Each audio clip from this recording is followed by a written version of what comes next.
Is your Toyota Yaris alarm randomly activating? This can be due to a few common issues related to the door hood switches, the interior sensor, or the key fob. First, check your door and hood switches. These switches can corrode, become misaligned, or get debris on them, causing them to intermittently signal that a door or the hood is open, triggering the alarm.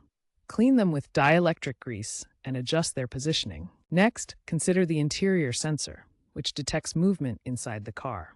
It might be set too sensitively. You can try to recalibrate its sensitivity through the car's ECU, accessible either via the key fob or an OBD2 scanner. Finally, the key fob might be the culprit. A weak battery or programming errors can cause it to malfunction, so try replacing the battery or reprogramming the fob. If you have access to the Toyota app, try resetting remotely. Many Yaris alarm problems can be resolved with simple DIY fixes.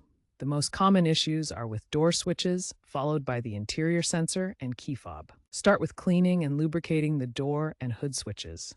Use dielectric grease to prevent corrosion and ensure proper contact. For key fob issues, reset it according to your owner's manual or online guides. Battery replacement is often the solution. Adjust the interior sensor's sensitivity through your car's settings menu to reduce false triggers from movement or temperature changes. If these DIY steps don't resolve the problem, particularly in older models before 2018, it could indicate a faulty immobilizer module or deeper electrical issues. In these cases, consult a qualified mechanic or dealer for proper reprogramming of the car computer and diagnosis. Remember to disconnect the battery before any electrical work to avoid damaging the ECU. Use diagnostic flowcharts like this one to systematically troubleshoot electrical problems before contacting a professional.